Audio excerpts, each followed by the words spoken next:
그리고 이제 여기 덕성여대인데 대학에서 이렇게 지역 주민들 공부 모임을 위해서 공간을 내주시고 이런 거에 대해서 굉장히 저는 아주 대학에 아주 훌륭한 일을 하고 있다 그런 생각을 합니다. 또 시민회, 도봉시민회 그죠? 네, 시민학교를 운영하기까지 그냥 학교가 생긴 게 아니고 지역사회 안에서 지역사회 일뿐만 아니라 각자가 좀 더 잘 살기 위한 여러 가지 노력들을 함께 해오시는 그런 활동들과 이렇게 어우러져서 이 시민학교가 있다는 게 굉장히 또 반갑게 느껴집니다. 그리고 이제 여성들이 대부분이신데요. 특히 우리나라는 뭐랄까요, 저희 세대도 그렇고 뭐 저보다 좀 더 젊은 분들도 그러시고 특히 여성들에게는 나라는 그 자아에 대한 관념, 또 내 삶을 내가 원하는 방향으로 그런 색깔로 이렇게 살아가겠다는 생각, 이런 것들을 하기 어려운 조건에서 살아오셨는데 인생을 한 반쯤 이렇게 또는 반 이상 살고 나서 인문학 공부를 이렇게 하는 것은 또 굉장히 좋은 일이라고 생각합니다. 좀 늦었지만 늦었다고 해서 꼭 멀리 갈 수 없는 것은 아니라는 생각을 합니다. 제가 이제 강연을 이렇게 책을 내고 나서 지방에도 좀 가보고 이렇게 하면 최근 들어서 굉장히 놀라운 변화가 각 지역마다 작은 공부 모임들이 아주 많이 만들어지고 있다는 사실입니다. 그 공부 모임을 주도하는 게 대부분 여성들이고요. 되게 중년에 들어온 여성들이 인문학 공부 모임을 주도를 하고 있습니다. 물론 강사는 남자가 많다는 게 좀 유감이지만 이 자리에 오신 모든 분들 좋은 삶을 만들어 나가는 그런 마음으로 이렇게 공부 모임 오신 거에 대해서 제가 아주 존경한다는 말씀 드리고요. 제가 최초에 인문학 공부를 한 건 대학교 신입생 시절부터인데 그때 저희한테 공부를 가르쳐 주셨던 분이 저기 계신 이백만 선배님, 참여정부 때 저는 국무위원하고 그 당시 대통령 홍보수석으로서 국무회의장에서 이렇게 같이 있으면서 인연이라는 게 정말 묘하구나. 그 중국집 뒷골방에서 역사며 문학이며 이런 거 같이 공부하던 그런 사이인데 이렇게 한 정부의 가장 중요한 회의에 함께 있다는 게 신기하기도 하고 그랬던 기억이 납니다. 개인적으로는 제가 굉장히 존경하는 분인데 이백만 선배님 때문에 여기 온 게 아니고 이혜경 선생님 명의 거역할 경우 돌아오게 될 후과가 무서워서 왔다는 말씀을 제가 아직은 사실 정치를 그만뒀긴 한데 사람들한테 여전히 정치인으로 많이 각인되는 것 같습니다. 지금은 제 상황은 정치하는 사람에서 글 쓰는 사람으로 존재 이전을 하는 과정에 있다. 저는 그렇게 생각하고 오늘 모자 쓰고 이렇게 옷 입고 온 것도 이렇게 입고 다니면 좀 그렇게 봐주지 않을까 하는 소망에서 그렇게 입고 왔고요.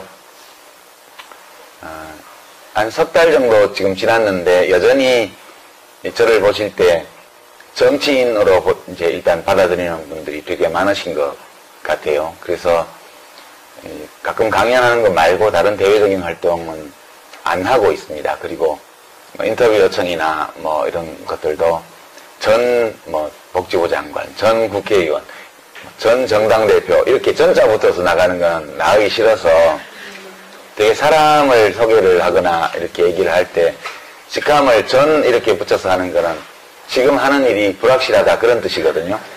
저는 제가 하는 일이 확실하기 때문에 그렇게 그 출연자 소개에 전자 붙어서 나가는 거는 좀 안 하려고 미디어에는 나가지 않고 있는 상황입니다. 그런 정도 제 소개를 보충해서 드리고요.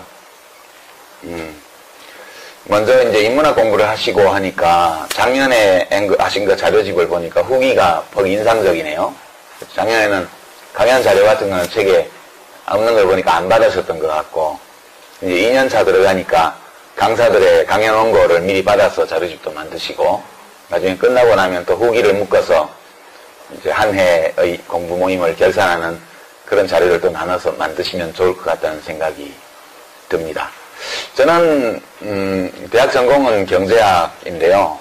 이제 8학기 한국에서 경제학 공부를 했고, 또 한 4년 반, 이제 9학기 정도를 독일에서 경제학 공부를 했고 해서 제 인생에서 한 10여 년 가까이 사실은 교육기관에서 경제학을 배운 사람입니다. 그런데 제가 경제학도 공식적으로는 그렇긴 한데 경제학 공부하는 사람으로 저를 인식하기보다는 저는 넓은 의미에서 인문학 공부를 하는 사람이다. 그런 느낌을 가지고 있습니다. 저희 인문학 공부는 뭐 중학교, 고등학교 다닐 때 독서나 이런 거에서 시작되었지만 주로 대학 서클에서 본격적으로 인문학 공부를 시작한 셈이고, 그 뒤에 이제 살면서 글을 쓰고 뭐 이렇게 사회활동을 하면서도 경제학 공부하는 시간은 제 공부 시간이 아주 일부에 불과합니다. 지금 상황은 경제학자들이 나와서 뭔 얘기를 하면 저것이 무슨 얘기다 이걸 알아들을 수 있는 정도죠. 예, 저건 거짓말이다. 예, 저거는 이데올로기다. 저건 좀 근거가 있다. 이런 것들을 되게 구별할 수 있는 정도의 수준이라고 보시면 될 것 같아요. 저는 이제 인문학의 위기 뭐 이런 등등의 이야기가 막 언론에 오르내리고, 또 동시에 전국 각지에서 작은 인문학 모임들이 활발하게 만들어지는 좀 모순돼 보이는 그런 상황을 보고 있습니다. 인문학 위기인 건 맞는 것 같아요. 근데 그게 학과가 없어지고 뭐 학생들 지원자가 줄고 또는 뭐 재정 지원이 적고 이런 면도 있기는 하겠지만, 근본적으로 현재 인문학의 위기가 찾아온 것은 인문학을 하는 분들의 책임이다. 저는 그렇게 생각해요. 인문학이 뭐냐 이렇게 물으면 여러 가지 답을 할 수 있지만, 저는 인문학은 인간에 관한 학문이라고 생각해요. 인간이 뭐냐, 어떤 존재냐, 인간들은 왜 이렇게 살지, 또는 사람들은 어떻게 살아야 하지, 또 어떤 식으로 살고 있지, 그런 것들을 해명하는 학문이 인문학이라고 봅니다. 우리가 인문학 공부를 하는 이유는 지적 호기심 때문이기도 하지만 되게 그런 공부를 해서 내가 잘 살고 싶은 거죠. 잘 산다는 게 뭐 맛있는 음식 먹고 좋은 집에 살고 멋진 옷 입고 이런 게 아니고, 스스로 생각할 때 한 인간으로서 내가 참 의미 있게 잘 살았구나, 혹은 잘 살고 있구나, 이렇게 판단을 해야 자기 삶이 기쁘게 받아들여지는데, 자기 삶에 대해서 그와 같은 판단을 할 수 있는 어떤 토대를 구축하기 위해서 인문학 공부를 하는 것이라고 저는 생각합니다. 제 자신이 물론 인문학 공부 자체가 굉장히 즐거움을 주긴 하지만 전국적으로 인문학 공부를 하는 이유는 나를 알고 싶어서죠. 남을 이해하고 싶고, 나와 남이 왜 이런 식의 관계를 맺어가고 있는지를 알고 싶고, 그리고 사람들이 사는 건 늘 이랬는지, 아니면 지금 살고 있는 이 양상, 이 방식은 지금 시기에 한시적으로 좀 특별하게 있는 것인지, 만약 시대마다 사람들이 다르게 살았다면 그 다른 삶을 관통하는 인간의 삶에 대한 어떤 본질적인 그런 측면은 뭔지, 이런 것들을 알고 싶은 거죠. 인문학 공부는 결국 나를 확인하는 과정이라고 저는 생각을 합니다. 근데 인문학 책을 읽다 보면 좀 재미가 없는 경우가 대단히 많아요. 저도 책을 읽다 보면 이거 좀 재미없다 싶은 책들이 무지하게 많은 거죠. 그리고 재미없다는 생각이 드는 것은 왜 그러냐면, 읽고 나서 내 삶을 이해하는데 그닥 도움이 안 되는 것 같다는 느낌, 이런 게 들 때 책이 재미없는 것 같아요. 우리가 인문학 책을 읽으면서 공감이 가거나 또는 새로운 깨달음을 얻거나, 혹은 자기가 이미 알고 있던 것을 조금 다르게 표현된 걸 발견하는 즐거움, 이런 걸 느낄 때 책 읽기가 행복해지는 것 같고, 사람들과 이야기 나누는 게 즐거워지는 것 같습니다. 네, 이제 지금 인문학, 우리가 알고 있는 인문학의 위기는 인문학 자체에서 나온 것이라고 저는 생각하는데요. 왜 그러냐 하면, 제가 오늘 준비한 주제가 이제 그 핵심 내용이라고 저는 생각을 해요. 인문학이 시작된 것은 수천 년 되었죠. 이제 문명이라는 게 발생한 때부터 사람들은 어떻게 살 것인지를 사실 많이 고민했고요. 삶은 무엇이며 죽음은 무엇인가? 인간은 어떤 존재인가? 우리의 본성은 어떠한가? 이런 것에 대한 고민을 수천 년 전부터 해왔습니다. 사실 그 고민의 내용을 보면 우리가 문헌으로 남아있는 걸 볼 수밖에 없는데, 그게 제일 많은 게 한쪽은 고대 그리스 시대의 철학자들이 인간에 대해서 남긴 여러 통찰력 있는 책들, 그게 있고요. 또 한편으로는 이제 중국에서 약 한 3,000년, 2,000년 전 그 무렵에 소위 제자백가 시대에 제출되었던 그런 인간과 사회, 사람의 관계에 대한 여러 철학, 이런 것들이 크게 보면 두 갈래로 남아있는 것 같아요. 많이 있었겠지만, 문명이 발생한 모든 지역에서 그런 것들이 있었겠지만, 유감스럽게도 문자 형태로 남아서 오늘까지 전해지는 건 대개 고대 그리스 아니면 중국인 것 같습니다. 그런데 소크라테스나 뭐 플라톤이나 아리스토텔레스가 고민했던 문제나 노자, 장자, 공자, 맹자, 묵자가 고민했던 내용이나 거의 비슷한 것 같아요. 그건 현대인들이 고민하고 있는 내용과 똑같다고 저는 느끼거든요.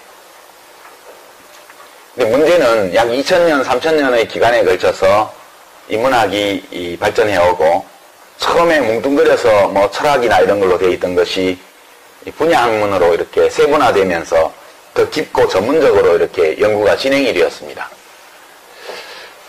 그런데 우리가 알고 있는 인문학의 가장 큰 결함이 하나 있는데요. 그게 뭐냐 하면, 인간이 어떤 존재인지 물질적으로요. 인간의 정신이 어디서 왔느냐 이런 거 이전에 몸을 가지고 있는 뭘 먹어야 살아가는, 그리고 일정한 시간밖에 살 수 없는 존재로서의, 생물학적 존재로서의 인간에 대한 사실, 그것이 너무 아는 게 적었던 거죠. 그러니까 우리는 우리 자신에 대해서 제대로 알지 못한 가운데 인문학을 발전시켜 왔어요. 그러니까 우리가 어떤 존재인지를 알려면 실제로 저는 이제 유물론이 철학적으로도 옳다는 입장인데, 먼저 내가 나를 알고 싶으면 내가 대상이잖아요. 우리가 인간을 이해하고 싶다면 대상이 되는 게 인간인데, 우리가 어떤 대상을 이해하고 싶으면 그 대상이 어떤 구조를 가지고 있고 어떻게 작동을 하고 있고 그 대상이 가지고 있는 특징들은 왜 그렇게 되어 있는 건지에 대해서 먼저 알아야 제대로 그 대상이 왜 어떤 행동을 하는지 그걸 알 수 있다고 저는 생각해요. 근데 특히 우리가 그 인간에 대해서 정말 모르는 가운데에 철학을 구축한 건데요. 그러니까 우리가 많이 이제 인용하는 것 중에 인생은 고해다, 이제 부처님 말씀이에요. 생로병사 이런 것이 고통과 괴로움의 원천이다, 이렇게 이야기를 했는데, 사람이 살고 늙고 병들고 죽는 것은 눈으로 다 볼 수 있습니다. 그래서 왜 이런지에 대해서, 이런 것들을 어떻게 받아들여야 될지에 대해서 많은 이야기들을 했는데, 문제는 실제 우리 인체가 어떻게 구성이 되어 있고 이런 걸 몰랐다는 거예요. 세포가 있다는 것을 알게 된 것은 몇백 년 되지 않습니다. 그리고 한때는 계산은 머리에서 하고 느끼는 것은 심장이 느낀다 이렇게 믿어왔지만, 심장은 아무것도 느끼지 않는다는 사실을 알게 된 것도 몇백 년 되지 않아요. 그 병이 왜 생기는지도 몰랐습니다. 세포가 있다는 것을 모를 때에는 질병이 왜 생기는지를 몰랐어요. 그러니까 우리 한의학 같으면 그걸 신체 장기의 균형으로 설명을 하려고 그랬던 거죠. 그런 면도 분명히 있지만 우리 몸이 약 10조 개의 세포로 구성되어 있다는 것은 몰랐죠. 그리고 우리의 모든 생각과 느낌, 우리들의 행동을 조율하는 기관이 뇌라는 것은 어렴풋이 알고 있었지만 우리 뇌가 어떤 식으로 자기를 인지하고 타인을 인지하고 세상을 인지하는지에 대해서, 뇌가 어떤 식으로 작동하는지에 대해서는 아는 게 거의 없었습니다.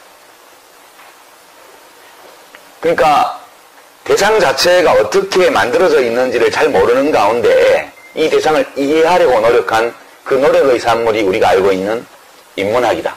철학, 심리학, 문화인류학, 역사학, 그 다음에 최근에 와서는 이제 패션에 대한 연구라든가 이런 거 등등 포함해가지고요. 우리가 아는 모든 인문학, 전통적인 인문학은 인간 그 자체에 대한 지식이 지극히 빈약한 상태에서 쌓아올린 학문이라는 거죠. 그러니까 우리가 다 대상 자체를 해부해서 볼 수 없어도 사실은 관찰을 통해서 많은 것들을 알 수 있어요. 그런 정도의 타당성은 있죠. 다윈이 진화론을 썼을 때는 유전학이 없었거든요. 유전학이 없었습니다. 무언가 유전된다는 것은 우리가 관찰을 통해서 부모와 자식이 닮았다는 거, 오리는 오리를 낳는다는 거, 이거 관찰을 통해서 알 수 있잖아요. 이거 오로지 다윈은 육안으로 관찰한 한 사실과 그 사실 사이의 인과관계를 추론하는 것만으로 모든 종이 공통의 조상에서 유래했을 거라는 가설을 세웠죠. 이게 인간 정신이 정말 위대한 겁니다. 세포에 대해서도 모르고 유전자에 대해서도 모르고 DNA 이런 것도 전혀 모르는 가운데에 오늘날의 이 모든 과학적 발견들이 정확하게 뒷받침하는 올바른 이론을 만들어낸 거죠. 다윈은 정말 천재입니다. 인류 역사에서 이토록 논리적 추론의 힘이 얼마나 위대한지를 이렇게 잘 보여준 사람은 별로 없다고 저는 생각을 해요. 19세기의 위대한 천재가 세 사람이 있는데요. 인문학 분야에서 많이 영향을 미친. 첫 번째가 다윈이고요. 거의 동시대 인물들이죠. 두 번째가 칼 마르크스고요. 세 번째가 정신분석학 프로이트입니다. 프로이트. 이 세 사람은 그의 종교 지도자와 같은 엄청난 지적 권위를 누렸던 사람들이에요. 지금 보면 프로이트는 추종자가 많이 줄었죠. 마르크스도 거의 없어졌죠. 다윈의 추종자는 21세기 들어와서 더 많아지고 있어요.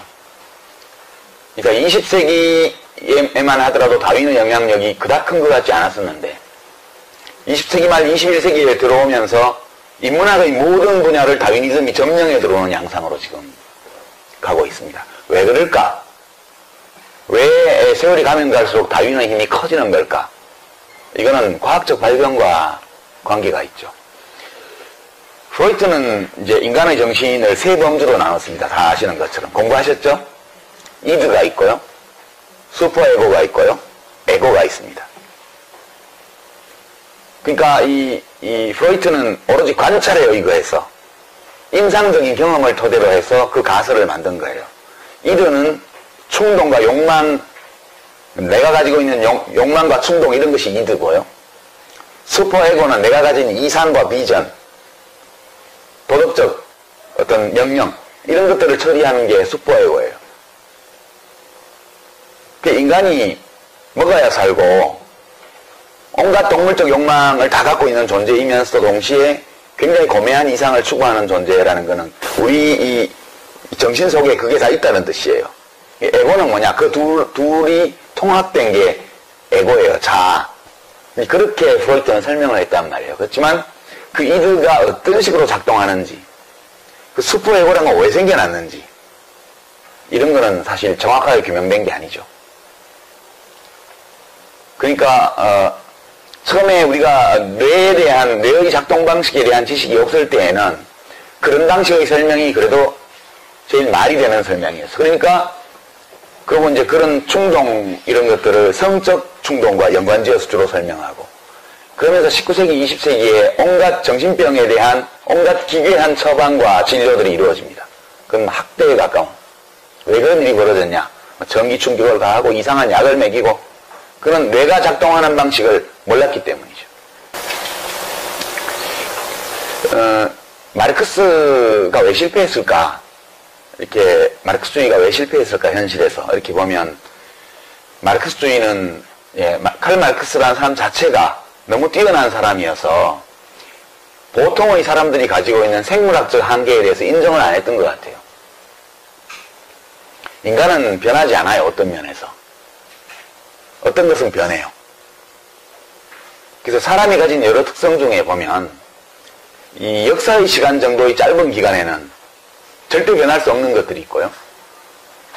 그 다음에 변하기는 변하는데 아주 천천히 변하는 게 있고요.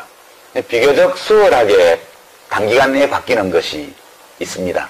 그래서 진보를 추구하되 역사의 시간, 뭐 몇천 년, 몇만 년 이런 역사의 시간에 변화를 기대하기 어려운 것들은 그냥 받아들이고, 시간이 아주 오래 걸리는, 바꾸기 어려운 것들은 좀 긴 안목을 가지고 바꿔나가고, 비교적 짧은 시간에 수월하게 바꿀 수 있는 측면들을 바꾸는 데 집중하자. 이런 주장이 최근에 나오는데 이걸 다윈주의 좌파라고 그래요. 좌파들은 원래 다윈주의를 싫어해요. 왜냐하면 다윈주의가 너무 많은 오해를 받았기 때문에. 그러니까 이른바 자연주의적 오류, 사실에서 당위를 끌어내는 거예요. 생존 경쟁은 보편적이라는 사실에서 인간 사회도 그러는 것이 마땅하다는 이 가치 판단을 끌어내는 게 자연주의적 오류거든요. 그래서 이제 좌파들, 진보 쪽은 다윈주의를 싫어해요.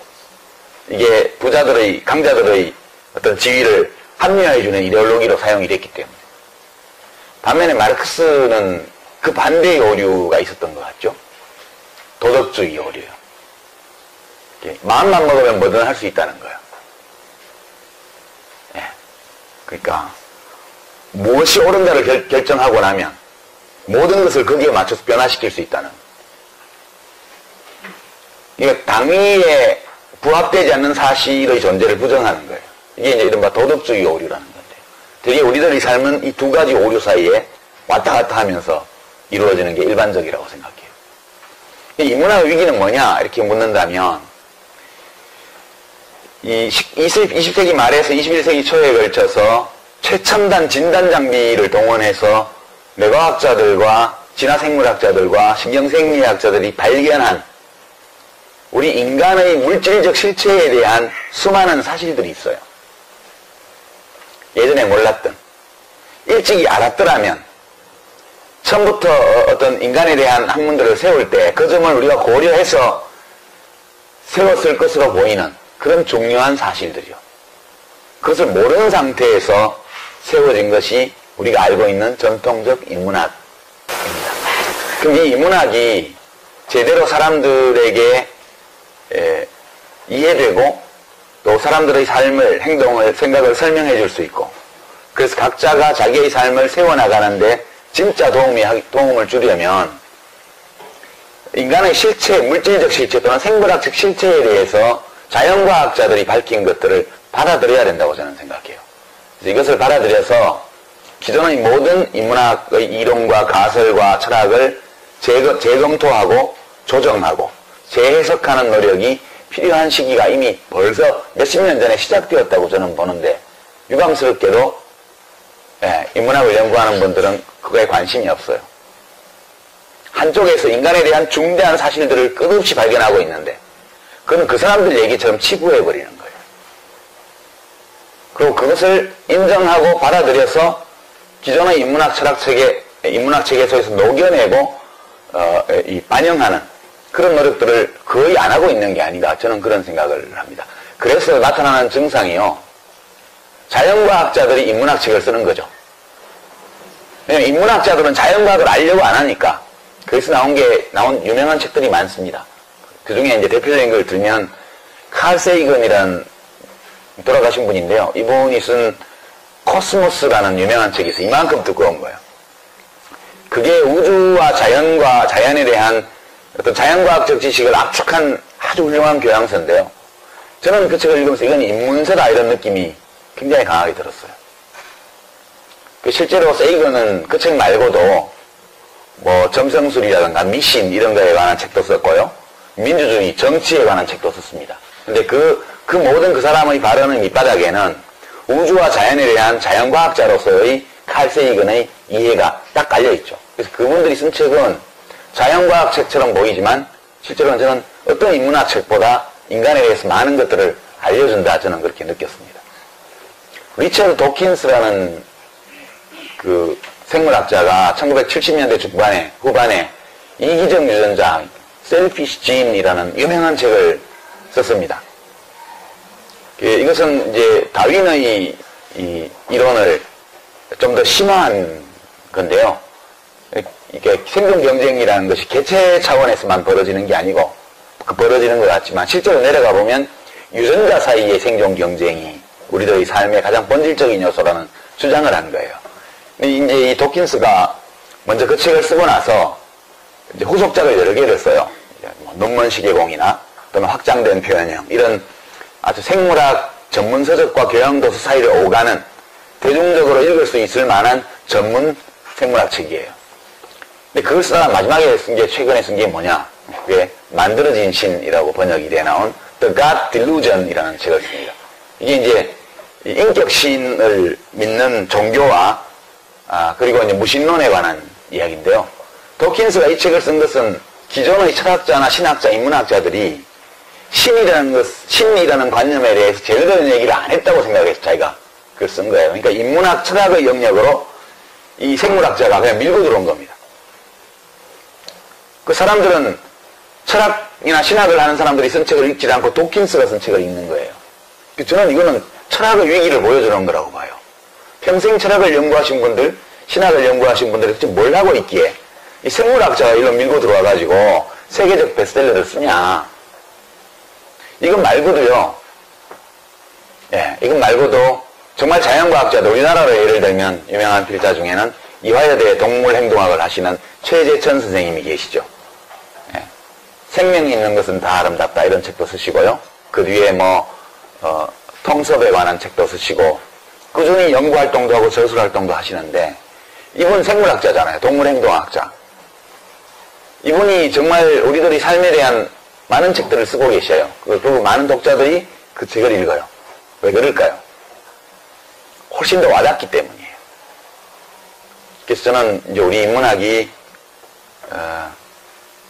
그러니까 생물의 한 종으로서 또는 한 생명 개체로서의 인간이 가지는 물질적 실체에 대한 어떤 발견, 이런 부분들을 인문학의 영역으로 끌어들여서 그 기반 위에 인문학을 재구축하지 않으면 앞으로 제대로 이렇게 발전해 나가기 어려운 단계에 와 있다, 이렇게 느끼고 있습니다.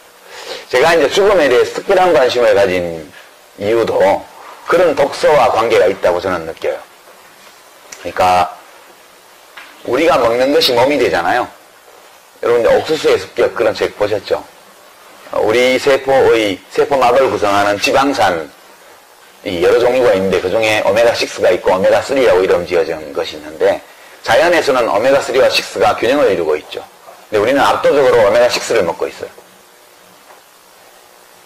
그러니까 이제 그것이 만병의 근원이다. 그 진단에는 저는 동의하지는 않지만 다른 병의 근원도 많은데 그것도 역시 병의 하나의 원인이다, 그렇게는 저는 받아들입니다. 그래서 오메가3와 오메가6 사이에 균형을 취하기 위해서 건강한 식생활을 어떻게 하냐, 이런 것들이 거기 나와 있잖아요. 해초류를 많이 먹어라, 생선을 먹어라, 풀을 먹여 키운 고기를 먹어라.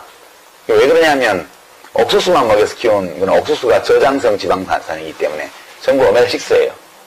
오메가6만 먹고 자란 소는 원래 소가 그런 게 아니고 그렇게 자란 소는 오메가6로 다 지방산이 구성이 되어 있는 거예요. 우리가 소고기를 먹어도 다 오메가6만 먹는 거예요. 근데 풀을 먹고 자란 소는 그게 반반이라는 거죠. 오메가3도 먹고 6도 먹게 된다는 거죠. 근데 시중에서는 풀 먹인 소를 구하기가 사실상 불가능한 지경에 와 있는 거죠.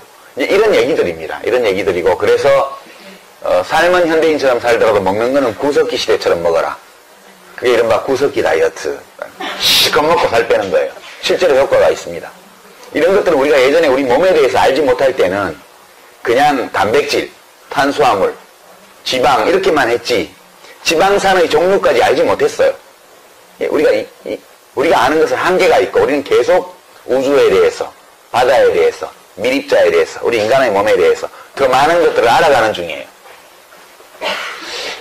근데 이제 제가 죽음에 대해서 관심을 가지게 된 것은 영생을 못한단 말이에요, 우리가. 아무리 오래 살아도 아주 특별한 예외를 제외하면 수십억 분의 1의 확률로 100살 넘게 사는 사람들이 있지만 대부분 100살 넘기 전에 다 죽어요. 지금 태어나는 아이들은 통계적으로 보면 여자아이들은 한 84살, 남자아이들은 79살까지 살 확률이 평균적이에요. 평균, 그러니까 출생시 기대 여명이니까. 제가 55이니까 생명표를 보니까 저는 한 85까지는 살 거래요. 딱 정해져 있잖아요. 근데 사람들은 노화와 싸워요. 늙어가는 거하고 싸운다고요. 그리고 죽음과 싸워요. 죽음을 피하려고 그러고. 죽음 넘어까지 삶을 연장하려고 그래요. 또 병이 생기면 또 병과 싸워요. 부처님이 말씀하신 삶은 고해다 라고 말할 때 그 고통의 근원이 생로병사, 생은 태어나는 게 아니라 사는 거거든요. 사는 거, 늙는 거, 병드는 거, 죽는 거, 이거는 피할 수 없다고 부처님은 본 거예요. 근데 사람들은 우리 역사를 보면 정말 많은 사람들이 이것과 투쟁해 왔다고요. 근데 우리가 건전한 상식을 가지고 있다면 영원히 살 수 없다는 거 다 알아요. 그쵸? 근데 그리고 사람이 늙는다는 거 다 알아요. 그거는 물질적으로 주어져 있는 거예요. 누구도 피하지 못해요. 근데 어떤 식으로 살아가냐 하면 늙기 싫어서, 늙어 보이기 싫어서, 늙지 않을 수 없다는 거는 인정을 하니까 늙어 보이기 싫어서 얼굴을 가죽을 펴고요, 뭘 집어넣고요, 그렇게 하잖아요. 그리고 병들지 않으려고 온갖 건강식품이며 뭐며 무슨 태반주사며 뭐 온갖 걸 다 해요. 스스로 삶을 비루하게 만드는 일들을 해요. 죽기 싫어서 발버둥 치다가 안 죽을 수 없다는 걸 깨닫고 나면 육체가 죽은 후에까지 살아남으려고 또 발버둥을 쳐요. 이게 왜 그러냐는 거예요. 저는 이게 인문학의 문제라고 생각하는 거예요. 늙어가는 것과 싸울 필요는 없잖아요. 그냥 잘 늙으면 되죠. 죽는 거를 거부할 수도 없을 뿐만 아니라 죽는 것을 굳이 두려워할 이유도 없다고 저는 생각을 해요. 이렇게 노화와 부질없이 싸우고 늙어 보이지 않으려고 발버둥 치고 죽음을 늦춰보려고 악을 쓰고 그리고 또 어쩔 수 없이 죽는다는 사실을 인정할 때는 죽음 넘어까지 정신적 영생을 도모하려는 이 모든 행위들이 우리들의 삶을 파괴하고 있다. 저는 그렇게 느낍니다. 그래서 이제 죽음에 대해서 많은 관심을 가지게 된 거고요. 저는 사실은 인간의 특별한 점이 뭐냐라고 묻는다면 여러 가지가 있지만 삶이 유한하다는 것을 알고 있다는 것이 인간의 가장 큰 특징이라고 저는 봐요. 삶이 유한하다는 것을 알고 있기 때문에 이 유한한 삶을 어떻게 꾸릴 것인가를 고민하는 존재는 인간밖에 없다고 저는 생각해요. 그리고 이렇게 고민할 수 있는 이 지적인 능력, 이거 자체가 자연이 우리에게 준 선물이라고 저는 느낍니다. 우리는 자연이 준 것을 가지고 자연에서 뭘 얻으면서 인생을 살아요. 우리 자연의 일부라는 사실을 인정하고 어떻게 이 자연의 일부인 우리가, 내가 이 자연 속에서 내가 누려서 마땅하고 누릴 수 있는 제일 좋은 것을 충분히 누리고 그리고 자연 속으로 돌아가느냐를 고민하는 것이 좋은 삶을 고민하는 가장 좋은 문제의식이라고 저는 느낍니다. 나는 왜 세상에 왔을까? 이건 청년들한테 많이 하는 질문인데요. 여기 계신 분들은 제 연배가 많으신 게 다 아시잖아요. 지금 청와대에 계신 박 대통령의 아버지 박 대통령께서 그 답을 미리 주셨잖아요. 우리 그런 고민할까봐. 우리는 왜 태어났나? 우리는 민족중흥의 역사적 사명을 위해 이 땅에 태어났다. 국민교육원장 첫 문장이잖아요. 사기죠? 우리 중에 누가 그런 사명을 띠고 이 세상에 왔냐? 그것은 박정희 대통령 자신이 자기의 삶의 이유에 대해서 그렇게 생각했던 거예요. 박정희 대통령 자신은 나는 민족중흥의 역사적 사명을 띠고 이 땅에 온 사람이다라고 자기 삶을 규정했던 것 같아요. 근데 그건 자기 문제지. 왜 남들에게까지 그런 강요하냐고요. 저는 어떤 사명을 띠고 이 세상에 온 생명? 없다고 생각하고요. 그리고 인간은 무엇인가의 도구가 되기 위해서 온 존재도 아니라고 생각해요. 어떤 위대한 것, 훌륭한 것, 그것이 뭐 어떤 이념으로 표현이 되든 또는 어떤 창조주, 절대자로 표현이 되든 그건 무엇이든 간에 그 어떤 인간을 넘어선 위대하고 훌륭한 것의 도구가 되기 위해서 이 세상에 온 존재는 없다. 저는 그렇게 생각합니다. 이 모든 것은 자기가 그렇게 생각해서 그렇게 도구가 되는 거예요. 무엇인가의 도구가 돼요. 스스로 그렇게 생각하기 때문에. 그러나 객관적으로 말하자면 우린 그냥 온 거죠. 뭐 청년들한테 그렇게 농담하는데 아빠의 실수? 엄마의 강심? 또는 그놈의 술 때문에 뭐 등등의 이유로 이 세상에 왔어요. 와서 2, 3년, 3, 4년이 지나가고 나서 말을 배우고 뭐하고 이렇게 하다 보니까 어느 날 나를 발견한 거죠. 나를. 자아관념이 형성되면서 나를 발견하고 나서 비로소 남을 발견하게 돼요. 그리고 세상을 발견하게 됩니다. 그리고 이 세상 속에서 남과 어떻게 관계 맺으면서 내가 어떻게 살아가야 되냐는 고민을 그때 시작하는 거죠. 원래부터 정해진 목적 이런 것은 없다고 봐야죠. 우리는 그냥 내 의지와 무관하게 세상에 던져진 존재고 던져진 존재로서 이 세상에 왔는데 왜 왔냐 묻는다면 그냥 살러 온 거죠. 영원히 살 수는 없고 자연이 허락해준 만큼 살다가 떠나는 거예요.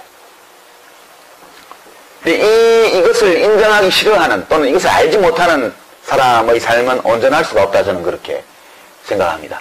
이 생물학적으로 운명 지워진 이 조건, 이것을 부정할수록, 이것과 싸울수록 우리의 삶은 피폐해진다.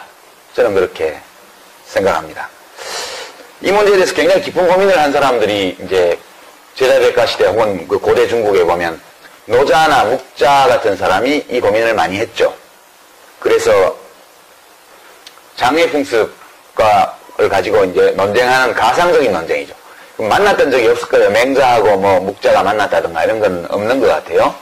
그냥 의대의 사상가들이 마치 직접 만나서 이야기한 것처럼 그렇게 꾸며놨을 따름이겠죠.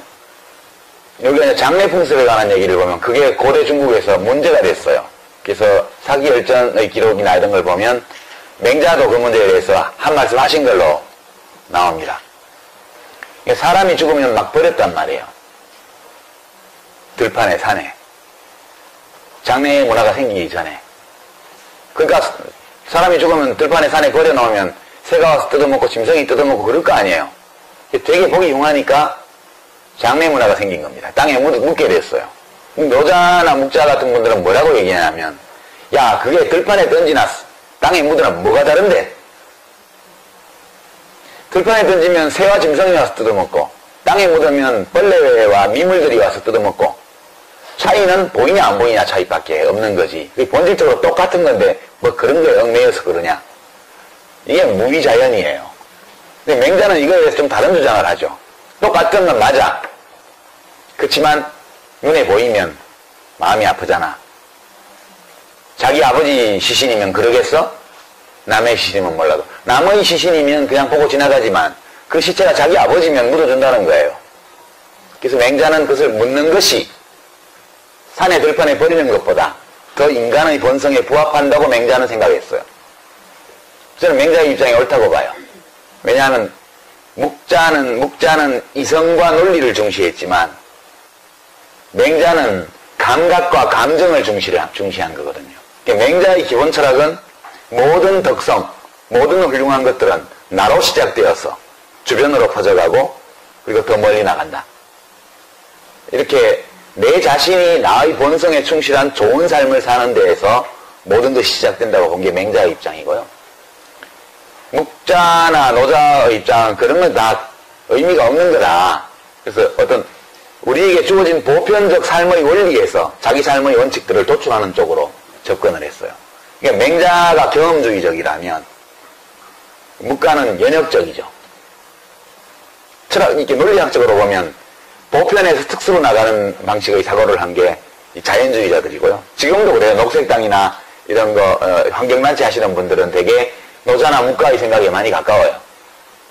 반면 정치하는 사람들은 유가, 맹자나 공자에 훨씬 가깝죠. 이게 삶과 세상을 대하는 접근법의 차이라고 저는 생각하고 둘 다 옳은 관점이라고 생각합니다.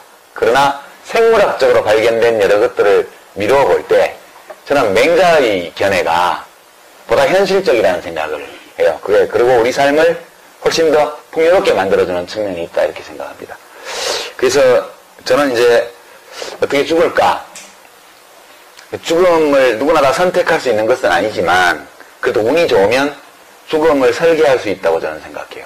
죽음을 설계한다는 것은 단지 죽는 순간 어디서 어떻게 죽을 것인가를 설계한다는 의미가 아니에요. 죽음을 설계한다는 것은 곧 자기 삶을 설계한다는 뜻이죠. 제가 이제 이번 책에도 썼지만 20살 무렵에 이제 세상에서 벌어지는 일들을 보면서 야 이거 어떻게 하지? 그러니까 그때 저희가 본 것은 누군가 길바닥에서 광장에서 사람들을 두들겨 패고 있는데 우리 이제 격투기 하는 최용만 선수나 뭐 이렇게 키가 2m나 되고 덩치가 큰 사람이 작은 사람들 여자들 애들을 패고 있는 거예요. 그러면 지나가다 그걸 봤는데 그게 맡고 있는 애가 내 애도 아니고 맡고 있는 여자가 우리 엄마도 아니고 그러니까 그냥 지나가도 되겠죠. 아니 뭐 지나간다고 해서 사람들이 다 지나다니는데 그냥 모른 척하고. 근데 우리가 지나다니면 괜히 좀 찝찝하잖아요. 뭔가 해야 되는데 저건 옳지 않은데 그런 생각이 있죠. 그게 우리 본성이거든요. 그러면 우리가 제일 편하게 할 수 있는 것은 112에 신고를 하는 거죠. 112에. 112 전화를 눌렀더니 착신 전환이 돼서 그 패고 있는 남자가 받는 거야. 그 경찰관이야, 패고 있는 게. 예를 들어서. 그런 상황이었다고 저는 주관적으로 느꼈어요. 박정희 대통령이 유신체제를 만들어가지고 온갖 국민들의 자유를 다 박탈하고 노동자들 노조 만들면 들겨 패고 사용자가 칼로 찔러도 사용자 처벌도 안 하고 그러고 처벌해달라고 가서 대왕하면 잡아가두고 그럴 때란 말이죠.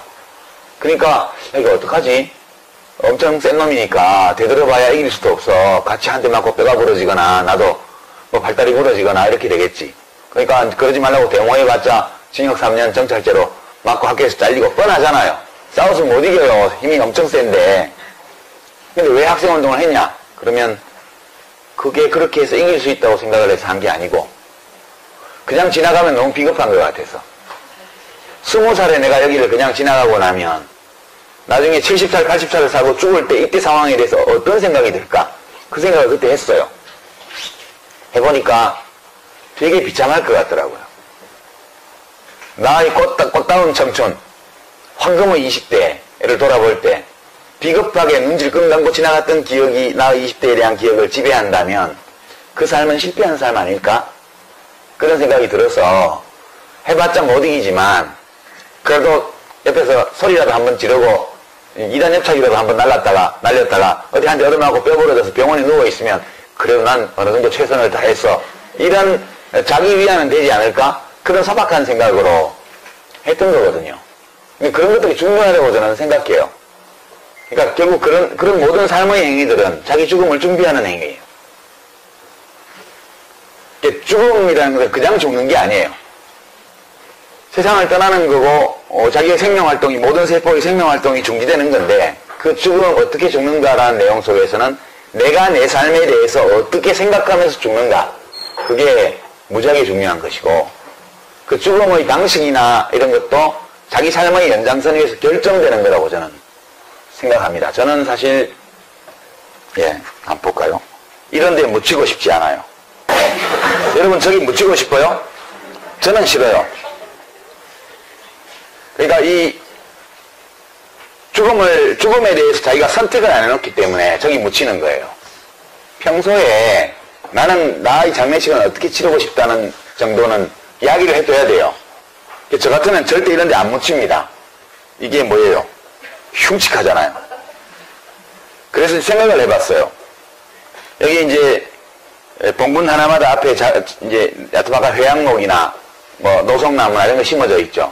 저 봉분 하나에 나무들이 다 심어져 있다면 소나무나 참나무나 느티나무나 아카시아 나무나 이런 것들이 있다면 어떨까? 그렇게 생각해보면 이렇게 되는 거예요. 이게 수목장입니다. 수목장. 제가 장관을 할 때 장사법을 고쳐가지고요. 그때까지는 아무데나 묻으면 안 되게 돼 있었어요. 이렇게 꼭 어떤 절차에 따라서 무덤을 만들게 돼 있었는데 그냥 저렇게 평장하고 위에 나무 심고 뭐 잔디 심고 이거 가능하도록 이제 그때 법을 고쳤었는데 훨씬 좋잖아요. 전국에 있는 모든 봉분마다 나무 한 그루, 봉분 대신 나무 한 그루가 써 있다면 얼마나 좋을까? 되게 우리 몸을 구성하는 물질은 우주를 구성하는 물질과 같아요. 인간의 몸에만 있는 원소는 없습니다. 그 지구를 구성하고 있는 모든 물질, 우리 몸을 구성하는 물질 똑같아요. 그래서 흙에서 나서 흙으로 돌아간다 이 말이 진짜 맞는 말인 게 옛날 어른들은 그걸 어떻게 하시는지 모르겠어요. 실제로 원자 구성을 보면 원자도 똑같고요. 분자도 똑같아요. 다 자연에 있는 거예요. 그러니까 우리는 자연 속에서 나와서 죽으면 자연으로 돌아가는 거예요. 화장을 하든 매장을 하든 이 물질은 없어지지 않아요. 그러니까 우리 몸을 구성하고 있는 물질은 어디선가 왔고 자연에서 우리 죽고 나면 어디론가 가는 거죠. 그러니까 정말 때로는 그런 생각을 하면 굉장히 기분이 좋아져요. 내가 없어지는 게 아니고 물질적으로 보면 그냥 함속적으로 존재하는 물질이에요, 우리는. 그렇게 생각하면 이렇게 묻히는 것이 좋은 것 같아요. 애들이 아까 본 그런 공업묘지에 와서 꼬마들 데리고 오면 어디 계단에 떨어질까봐 걱정하면서 돗자리 깔고 절하는 것보다 아버지가 생각나는 날, 어머니가 생각나는 날 저기 와서 어머니 묻은 데 있는 나무 밑에서 도시락 먹으면서 애들한테 할아버지 얘기를 해주는 게 훨씬 낫지 않을까요? 예. 만약 우리가 인간의 개체수가 그 공자맹자가 살았던 때처럼 아무리 발버둥을 쳐도 자연에 별다른 해를 끼칠 수 없는 조건이라면 그러면 봉분을 만들어도 돼요. 자연이 감당할 수 있는 임계점 안에 있는 거기 때문에. 지금은 이 인간의 개체수가 70억을 넘어갔잖아요.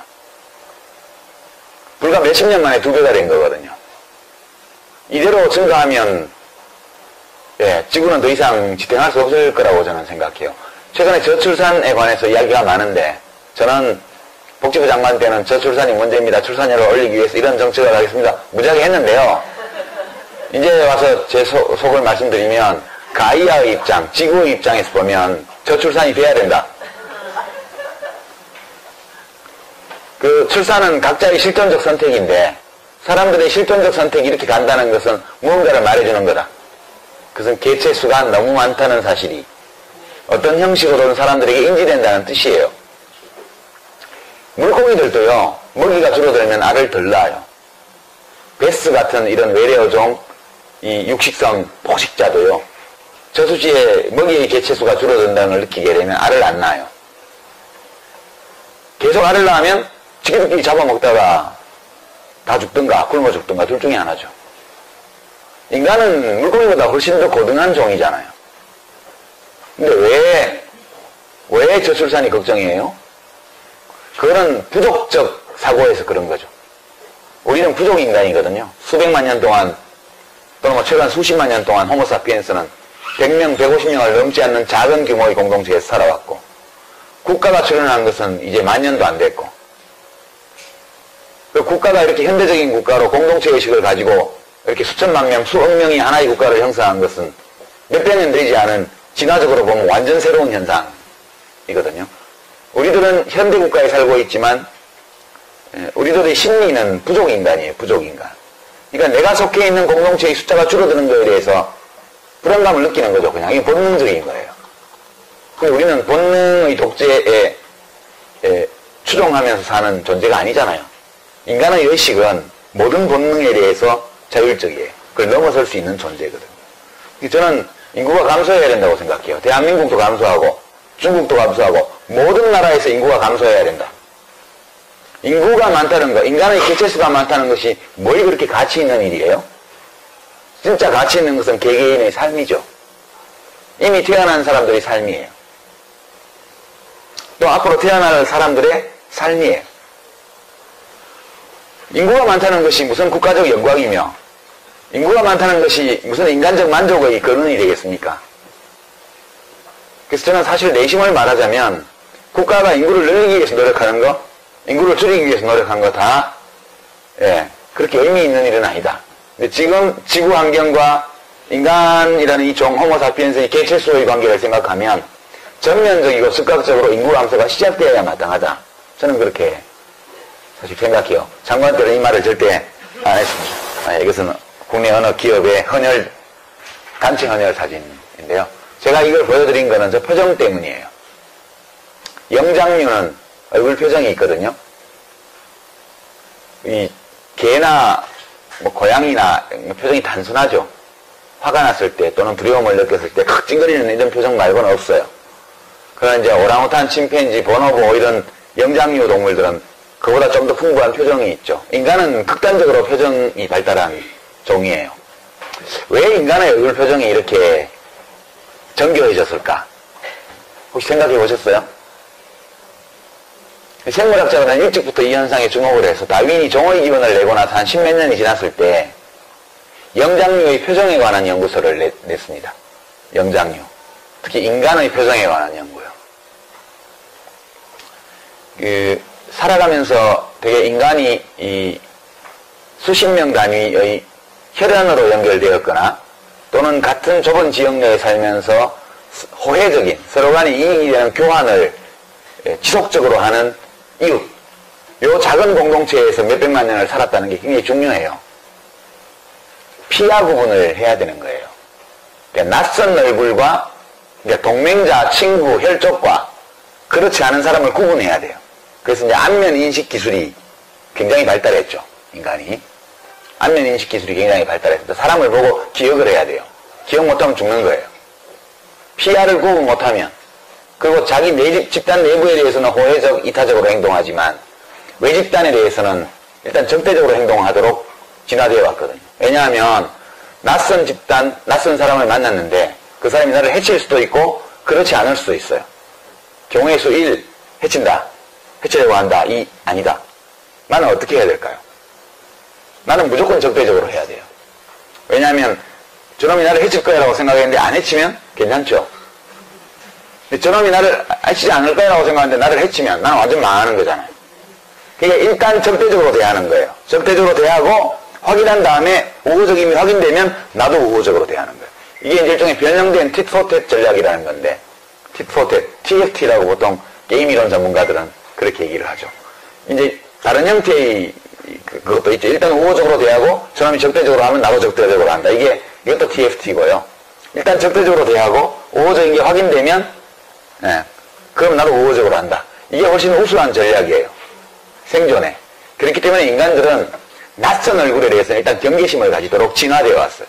애들이 엄마 품에 안겼을 때는 잘 놀다가 낯선 아저씨가 메롱 이렇게 하면 갑자기 울잖아요. 낯가림. 낯가림이라는 것은 인간이 안면인식과 관련해서 발전시켜온 진화적 기술을 아주 잘 보여주는 거거든요. 낯설다 일단 경계하라예요. 경계하는 게 유리해요, 생존에. 그렇기 때문에 그런 쪽으로 진화되어 온 거죠. 헬렐레하게 아무한테나 잘해주다가 죽는 거예요, 그냥.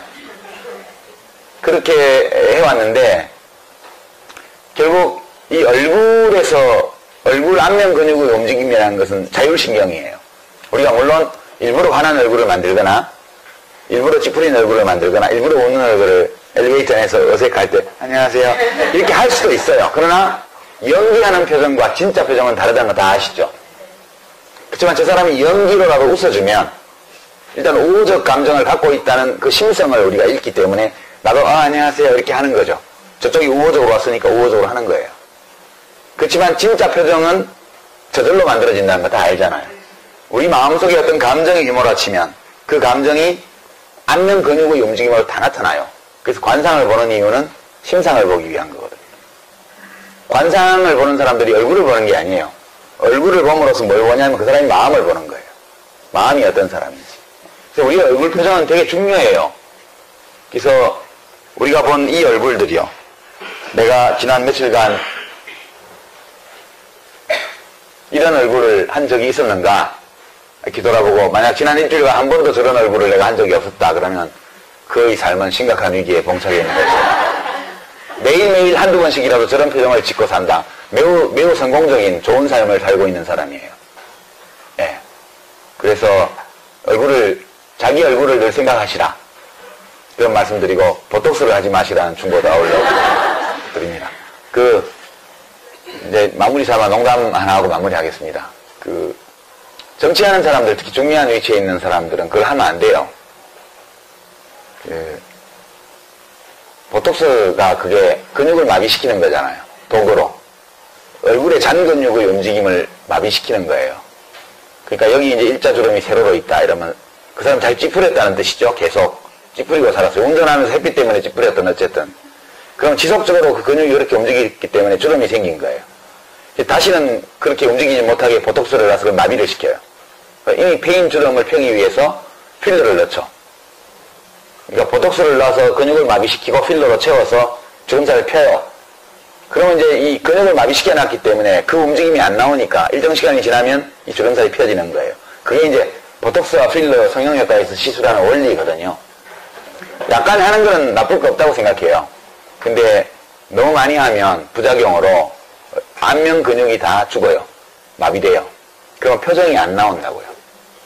그러니까 우리가 얼마 전에 퇴임하신 어떤 대통령 경우에 이제 그 대통령이 구박해서 돌아가신 전직 대통령의 장례식장에서 내가 그 사람 봤는데요. 멀티비전 화면으로도 보이고 육안으로도 저는 맨 앞줄에 있으니까 봤는데 표정에서 어떤 감정도 읽을 수 없었어요. 얼굴에 바가지를 쓴 것 같은. 그렇게 해서 국민들하고 어떻게 소통을 해요? 같이 웃고 울어야죠.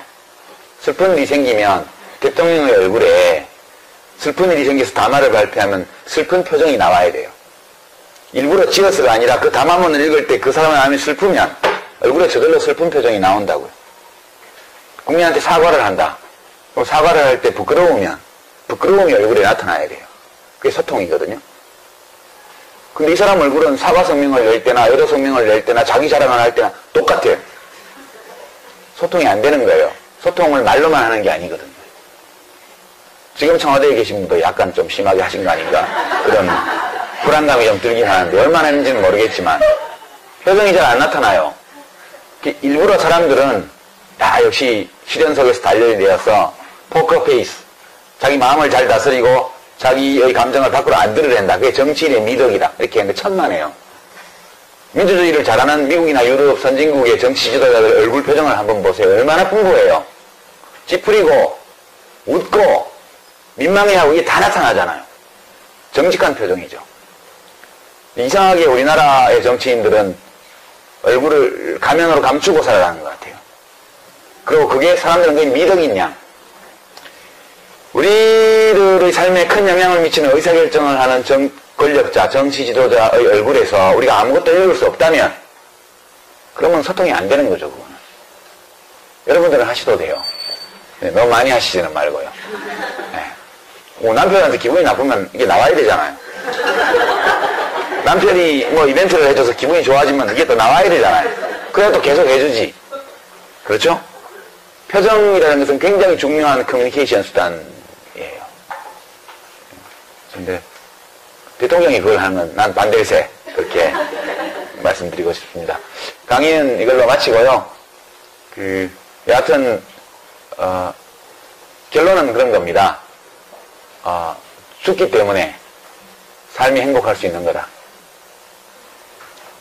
죽는다는 운명과 싸울 필요 없고 늙을 수밖에 없는 우리들의 이 세포의 운명, 따라서 우리의 운명과도 싸울 필요 없다.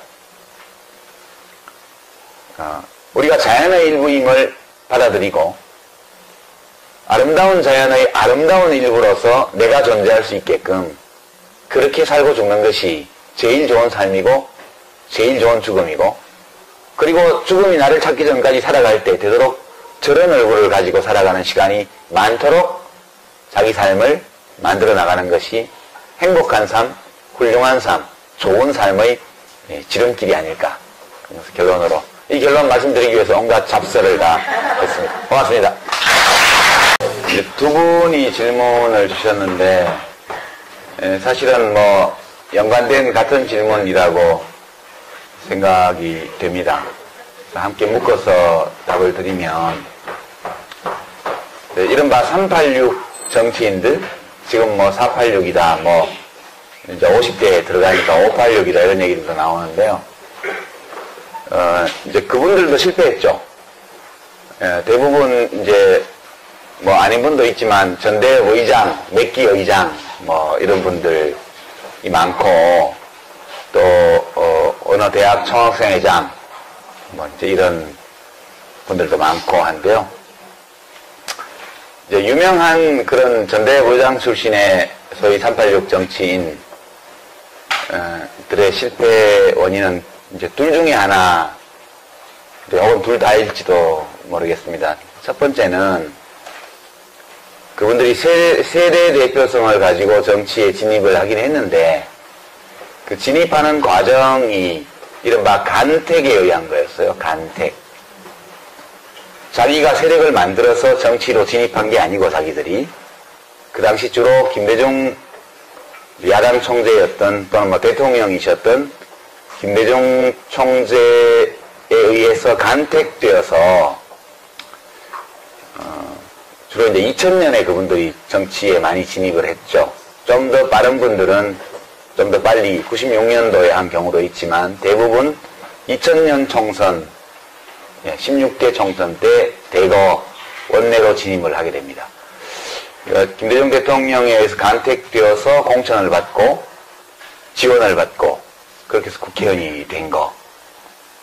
자기 실력으로 진입한 게 아니기 때문에 처음부터 국회 정치에 들어갔다고 해서 뭐가 생기는 건 아니라는 거예요. 자기 자산을 만드는 과제가 처음부터 있었던 거죠. 간택된 것만으로, 국회의원이 된 것만으로 국민에게 인정받을 수는 없다.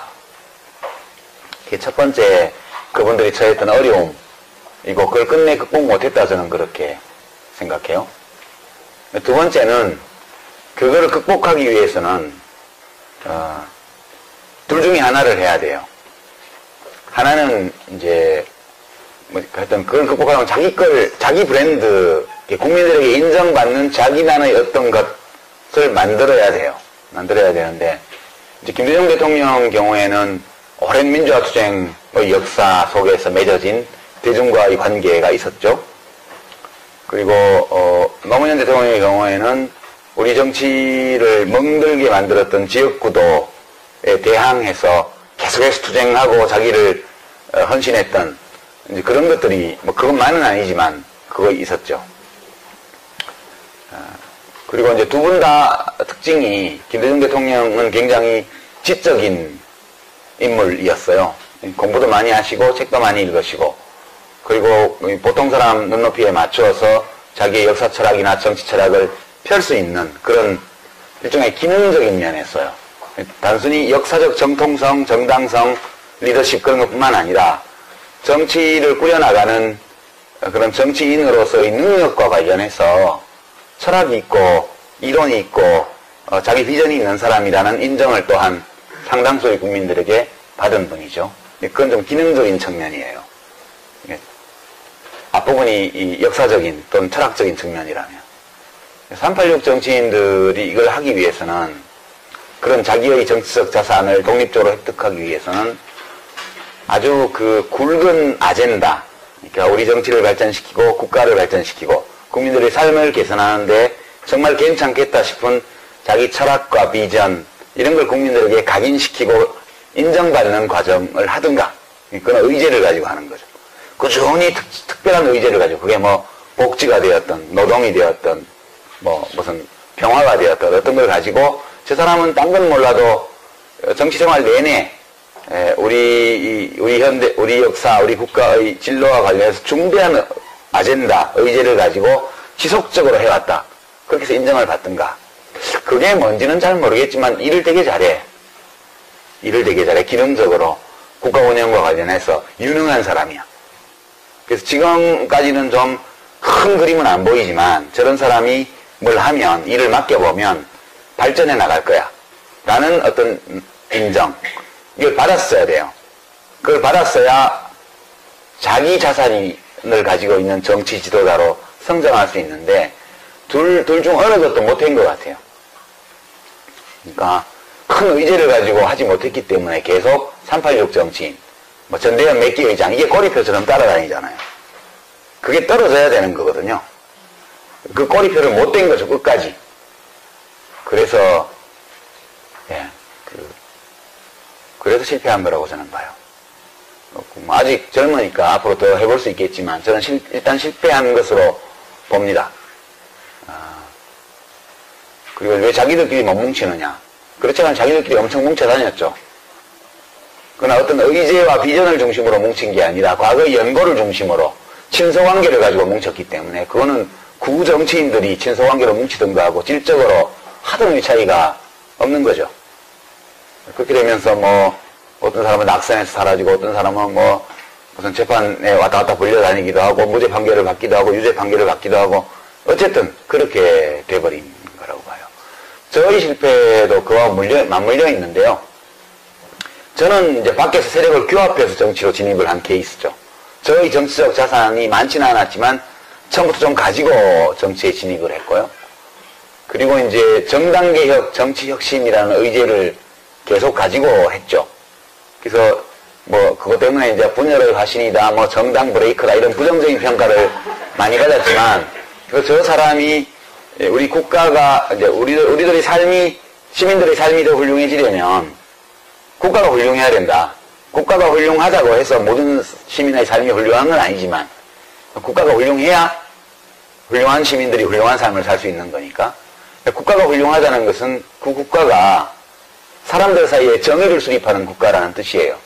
그리고 정의를 수립하기 위해서 모든 시민들의 요구에 대해서 소망에 대해서 한쪽으로 치우침이 없이 공평하게 시민들의 목소리에 귀를 기울이고 그들의 소망을 실현해주기 위해서 노력하는 국가가 훌륭한 국가죠.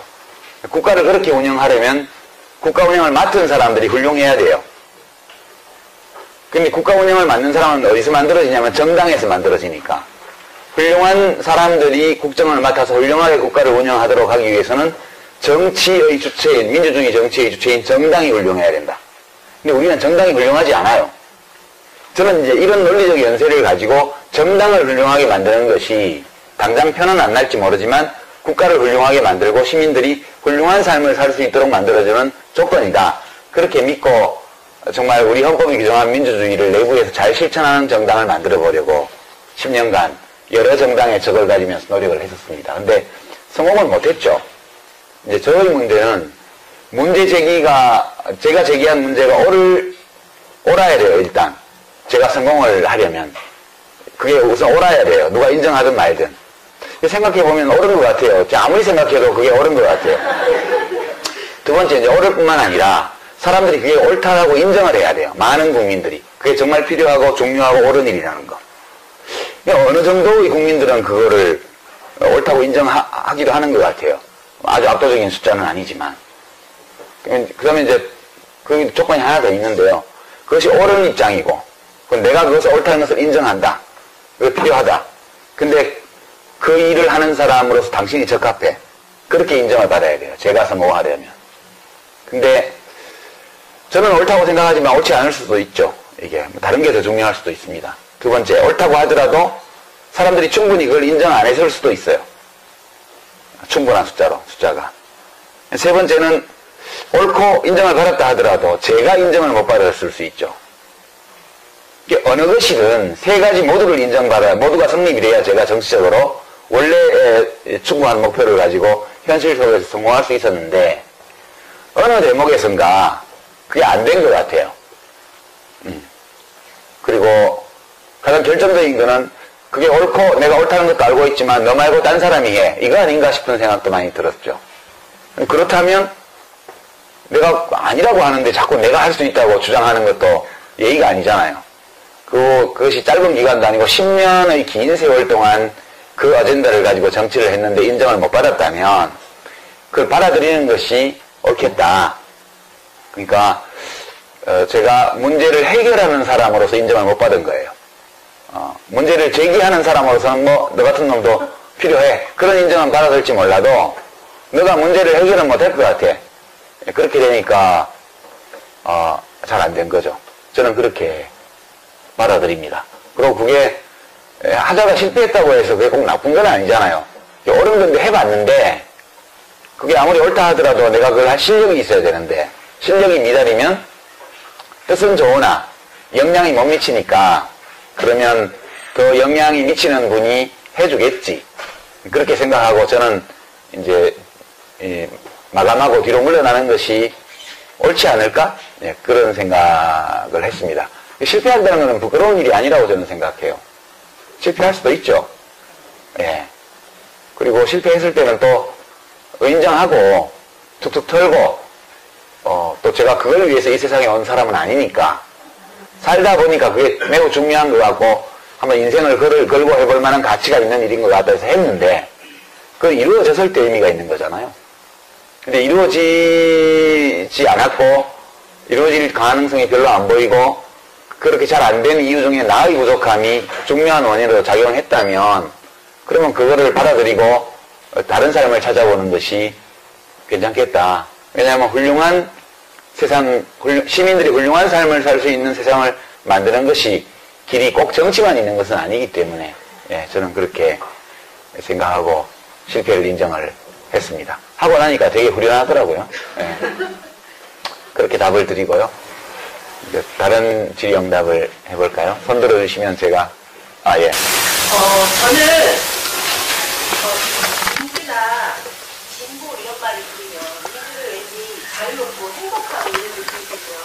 진보는 앞서 나가는 진취는 그런 느낌이 듭니다. 그런데 요즘 젊은 사람들이나 아니면 저희들에서 마찬가지고, 물론 일베에서 나온 말이긴 하지만 어느 아이돌 스타가 저는 민주화하지 않아요. 민주가 마치 안 좋은 의미처럼 느껴지고, 또 오늘 신문에 안철수 의원이 저희 의원이긴 한데요.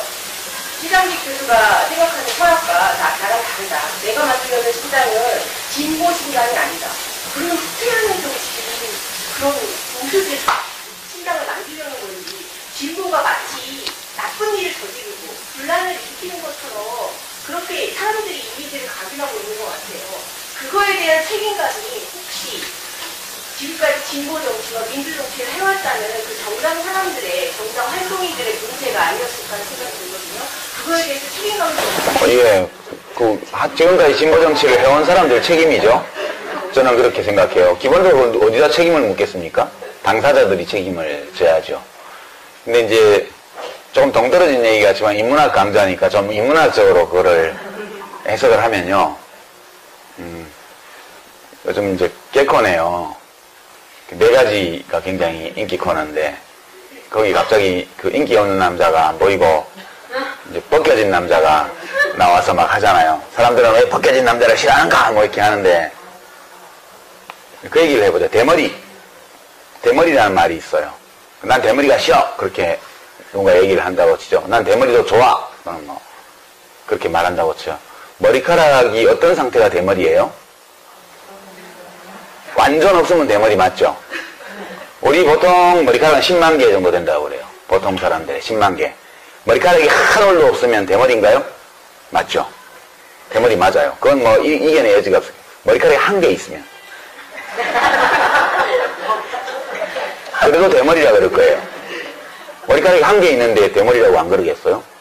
머리카락이 10개 있으면요. 머리카락이 100개 있으면요. 10,000개 있으면요. 5만 개 있으면 어떻죠? 머리카락 5만 개 있으면요. 대머리예요, 아니에요?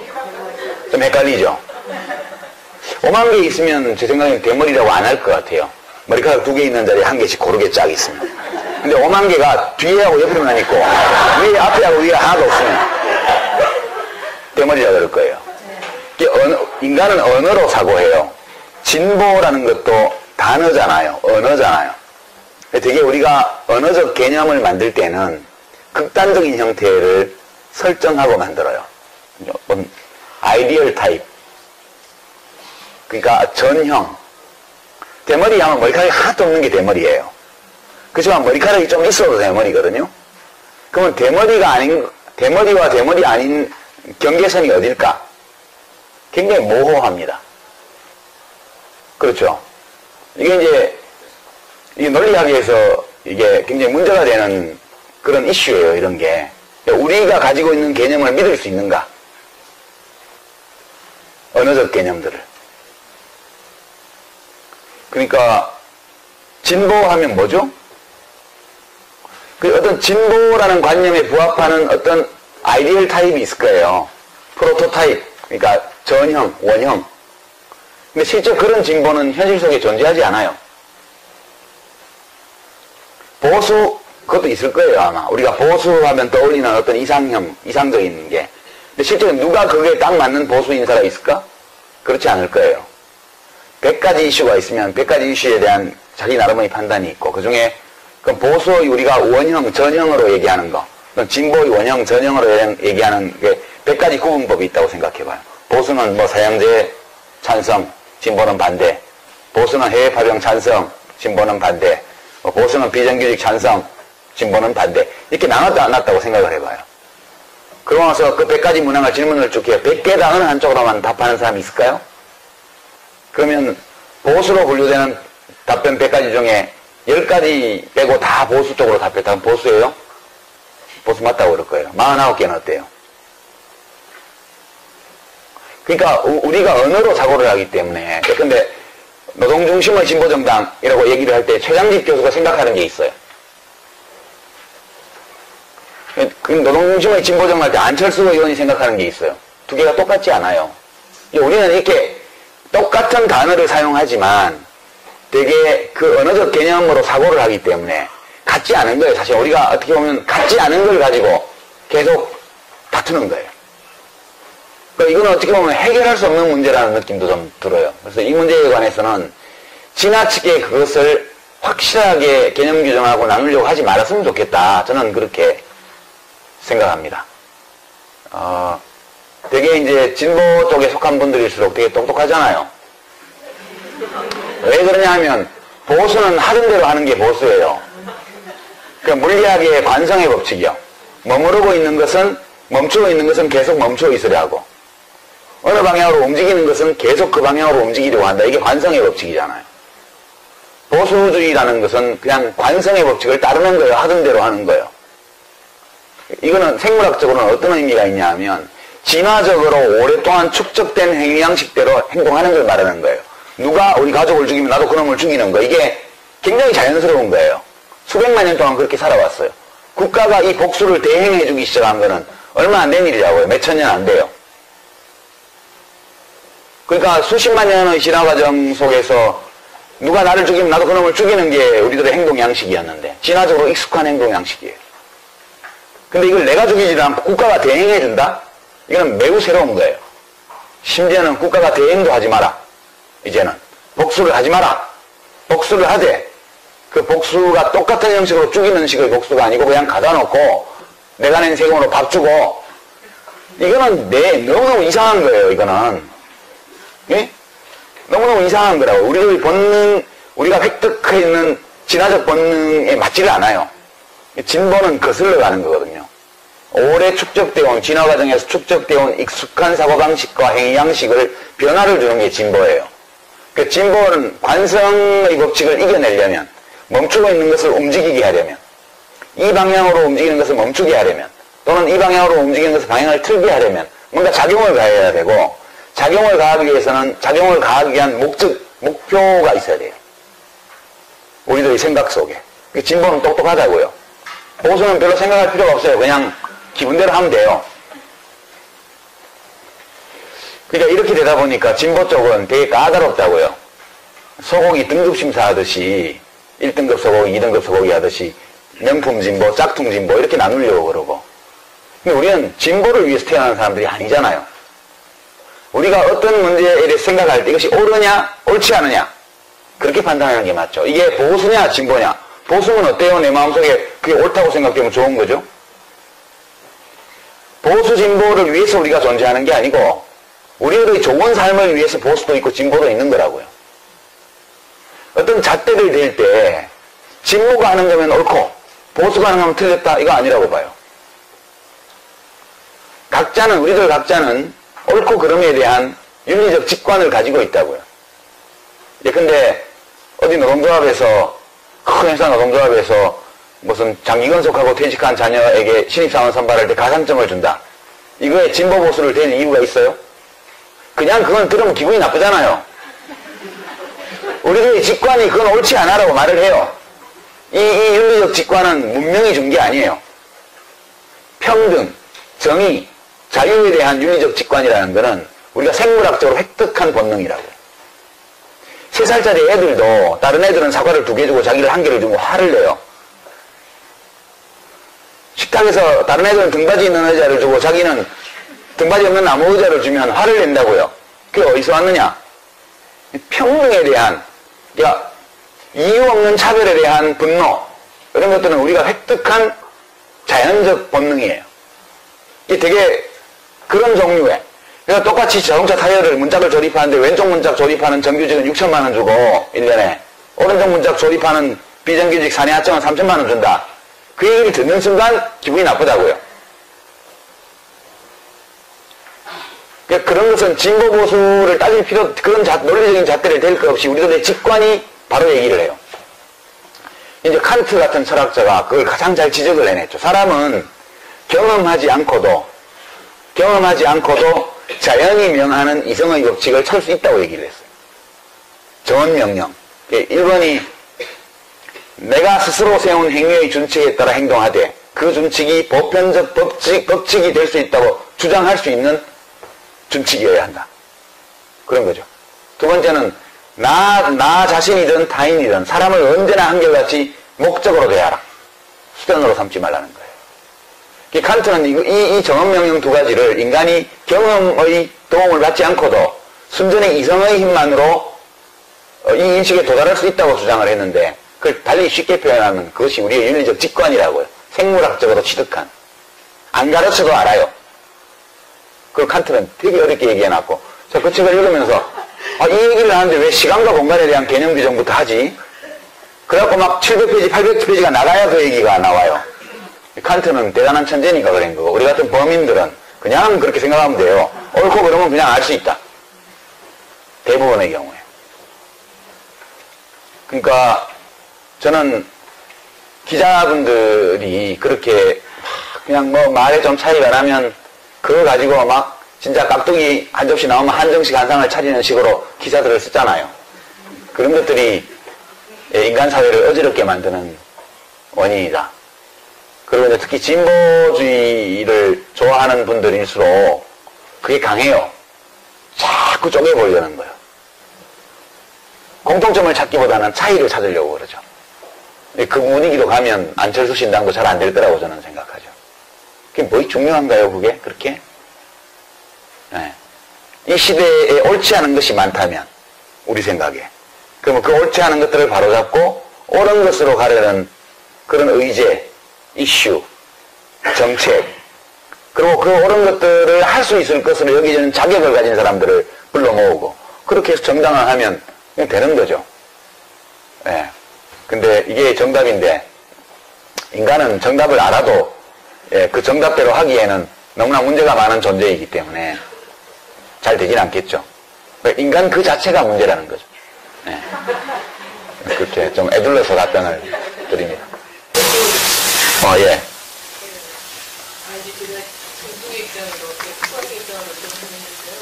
요즘 이제 복지가 가지잖아요. 그러니까 예전에는 복지가 무슨 빨갱이로 몰리다가 요즘 이제 박근혜 대통령까지도 복지, 경제민주화 얘기하는 거 있거든요.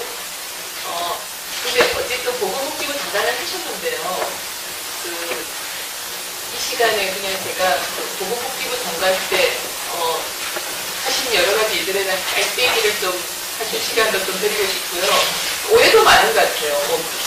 영리병원 이런 부분에서 계속 이시훈 작가님께서 하신 것으로 사람들이 얘기도 많이 하고 그러는데 어쨌든 복지에 대한 얘기를 좀 한번 보건복지부 장관 시절 얘기를 한번 해보세요. 아니 뭐 깔땡이는 말 생각이 별로 없고요. 그냥 한 사례를 가지고 얘기를 하죠. 이제 우리들의 삶과 관련해서 복지라는 이슈가 어떤 문제, 어떤 좋은 점, 어떤 왜곡, 또는 어떤 옳지 않은 것들을 일으킬 수 있는지 이를 좀 얘기를 할 필요가 있는 것 같아요. 이게 철학적으로 보면 정말 많은 이슈거리를 내포하고 있는 건데요. 두 가지 예를 들어보죠. 제가 이제 의료급여를 손을 댔다가 이제 이 진보적 보건 분야의 진보적 시민단체들한테 엄청 욕을 먹었어요. 그러니까 어떤 욕을 먹었냐면 가난한 사람을 등쳐가지고 세금을 절약하려고 그런다 이런 식의 것이요. 이제 우리 의료급여 제도라는 거는 기초생활보장 대상자들에게 한 20몇 가지 혜택을 선정이 되면 확 주거든요. 주는데 그 중에 하나가 의료급여예요. 일종 의료급여는 무료거든요, 완전히. 이제 제가 그 제도를 보면서 들었던 의문이, 이 돈이 없어서 치료를 못 받는 사람이 있어서는 안 된다. 이거 제 공감해요. 생명은 귀중한 것이기 때문에. 근데 그에 공감은 하는데, 보통 사람들은 다 20%, 30%의 본인 부담금을 낼 뿐만 아니라 건강보험료도 내잖아요. 자기 소득의 한 6%를. 근데 그 내는 사람들 중에도 굉장히 본인 부담금이 버거워서 병원 가는 걸 꺼리는 사람들이 있어요. 또는 병원에 안 가야 된다고 생각을 하고 몹시 건강을 챙기는 건강한 생활 습관을 가지려고 노력하는 사람들이 있어요. 근데 그 사람들은 뭐지? 그 사람들은 돈이 없어 가난한 사람이라도 치료를 받아야 돼요. 병이 걸리면. 근데 단지 가난해서 의료급여 수급권자로 지정됐다는 이유만으로 그 사람이 모든 의료기관을 무제한으로 무료로 이용하는 것이 정당한가? 그러니까 모든 의료기관 내 무제한으로 1년 내내 의료 서비스를, 보험급여 서비스에 한해서 비급여는 말고요, 무제한적으로 받을 수 있도록 허락하는 것이, 그것이 가난해서 치료를 못 받아서 죽는 사람이 있었으면 안 된다는 우리 모두가 공감할 수 있는 명제를 실천하는 합리적인 방법인가에 대한 의문이 있었어요. 왜냐하면 제가 전주에 평화동이라고 거기 가난한 분들이 많이 사는 동네가 있는데, 그 현장 방문을 했을 때 70대 할머니가 기침이 나서 저한테 이제 고맙다고 얘기를 하면서, 국가가 이렇게 도와주는데 너무 고맙다. 자기 언니가 예전에 돌아가셨는데 이런 거를 국가에서 한 번도 못 받아보고 정말 아플 때 병원도 못 가고 너무 눈물이 난다, 그 얘기를 하셨어요. 근데 그 할머니의 약상자에 기침이 나서 병원에 간 6군데의 병원 약이 있더라고요. 그래서 5군데나 병원을 갔는데 안 나와서 누가 어느 병원이 그걸 잘 본다 그래서 거기 갔는데 거기 약을 먹으니까 좋아져서 그 약을 먹고 있다. 그럼 나머지 5군데 병원 약은 어떻게 됐죠? 그 약상자 안에 있는 거예요. 다 버리는 거예요. 그래서 제가 고민을 했죠. 이게 맞나? 그래서 이제 돈이 없어서 적절한 치료를 못 받는 사람이 있으면 안 된다는 우리 모두가 공감할 수 있는 이 대명제를 충족하면서도 여기서 쓸데없이 쓰이는 돈을 아껴서 그 돈을 가지고 좀 더 국민 건강을 증진하는, 또는 혜택을 보지 못하고 있는 다른 사람을 위해 쓸 방법은 없을까? 그 고민을 했죠. 그래서 제가 추석 연휴에 닷새 동안 집에 앉아가지고 그 보고서를 썼습니다. 국민보고서. 그래서 온라인에 공개를 하고 그 의료급여제에 손을 냈어요. 어떻게 됐냐 하면, 만성질환이 있어서 많은 진료를 받아야 되는 경우에 본인이 특정한 병원을 지정만 하면, 선택만 하면 지금까지처럼 그 병원에서 무제한적으로 무료로 진료를 받게 하겠다. 다만 그 병원의 의사가, 주치의가, 말하자면 선택한 의사가 오케이 큰 병원에 가세요라고 이렇게 해줄 때에만 다른 병원에 갈 수 있게 그렇게 했습니다. 그리고 이제 그 중대한 질병이 없어서 병원에 가도 그만 안 가도 그만 이런 분들은 보니까 의료급여 수급자들의 평균 진료비에서 계산해 보니까 10%씩 돈을 내게 하면, 자기 부담을 하게 하면 평균에서 무슨 6천 얼마인가 정도면 평균적으로 된대요. 그래서 이제 그 평균적인 자기 부담 액수보다 좀 더 높은 선에서 건강생활 유지비인가 그런 거를 지급을 하기 시작했어요. 그래서 그 가상계좌를 만들어서 돈을 다 넣어주고 그 돈이 남으면 자기가 가지도록. 병원을 들어간 사람은 그 돈을 자기가 한 달에 7,000원, 8,000원 이렇게 해서 1년에 한 돈 10만 원 되는 걸 자기가 가지도록. 근데 병원에 한 번도 안 간 사람은. 근데 본인 부담금을 내고 가면 아무 병원이나 갈 수 있게. 그래서 병원에 한 번 가면 1,000원, 약국에 한 번 가면 500원인가 그렇게 해줬어요. 그래서 왜 그러냐면 연간 예산 증가율이 20%가 넘었습니다. 그러니까 그게 그때 3조 얼마짜리였는데 1년에 6천, 7천억씩 계속 예산이 증가되기 때문에 다른 사업을 할 수가 없는 거예요. 그것 때문에. 그래서 증가율을 단단히로 내리자. 10% 미만으로. 그래서 실제로 해보니까 6개월 후에 바로 3% 4% 선으로 증가율이 떨어졌어요. 거기서 이제 구조조정이 된 예산이 연간 9천억 정도 됐습니다.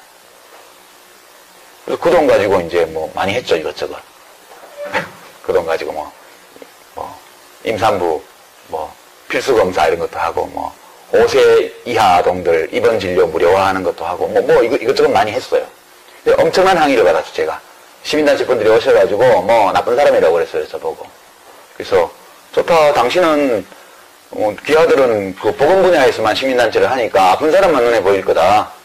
나는 아픈 사람뿐만 아니라 자식 없는 노인들이나 부모 없는 애들이나 다 눈에 다 들어온다. 내 눈에는 전부 내 새끼들인데, 우리 정책 고객들인데, 이 돈을 이렇게 내가 7천억 8천억을 절약해서 재벌들 갖다 줬냐, 의사들 갖다 줬냐.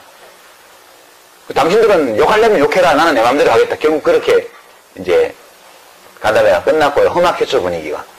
그때가 저희 복지부 직원들이 1년 반 동안 제가 언성을 높이는 걸 본 유일한 사례였습니다. 그때가.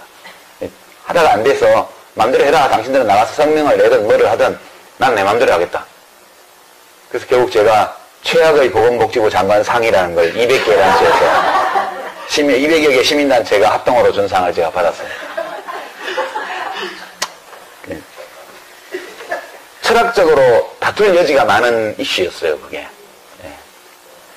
두 번째 사례는 이제 장애인, 중증장애인 활동보조인 제도에 관한 거였는데요. 이제 그 제도를 제가 도입을 했죠. 그때 이제 16개 시도에 이제 시청청사, 도청청사 앞에서 이제 장애인 차별철폐연대 분들이 돌아가면서 농성을 할 때예요. 서울시청 앞에 와 계신 걸 제가 봤거든요. 국무회의 갔다 오다가. 저분들 저기서 뭐 하냐 이렇게 물어봤더니 지금 그 활동보조인 제도 도입해달라고, 이동권, 사회에 참여할 권리 달라고 농성을 한대요. 야, 저거 한번 가봐야 되지 않나? 이랬더니, 우리 비서관이, 한번 가보셔야죠. 이러더라고. 그래서, 가보긴 가봐야 되는데, 빈손으로 가? 뭘 가지고 가야 될 거 아니야.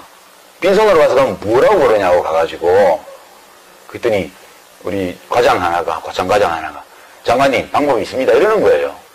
그 방법이 있으면 빨리 가져와봐요. 이랬더니 한 일주일 후에 가지고 온 거예요. 그게 장애인 활동보조인 제도였습니다. 중증장애인 활동보조인 제도. 그래서 이거 얼마 들어? 이렇게 물었더니 하기 나름인데요.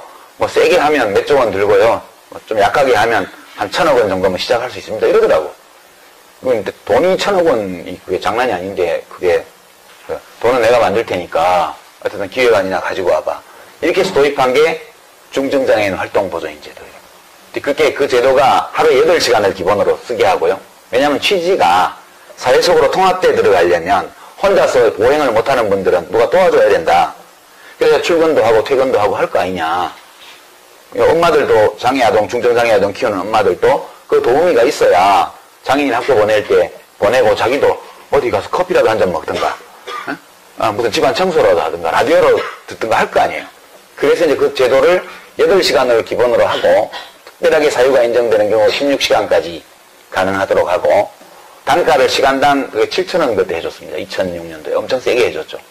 최저임금 2배 이상으로 그때 해줬거든요. 왜 그렇게 했냐면 되게 대학생들이 그 아르바이트를 많이 하기 때문에 아동들 경우에도 그렇고 어르신들 경우에도 그렇고 좀 수준이 높은 청년들이 그걸 해주는 게 멘티, 멘토 관계를 형성하는 데 좋다. 그러려면 단가를 세게 해야 된다. 그래서 8,000원에 육박하는 액수로 단가를 해줬고요.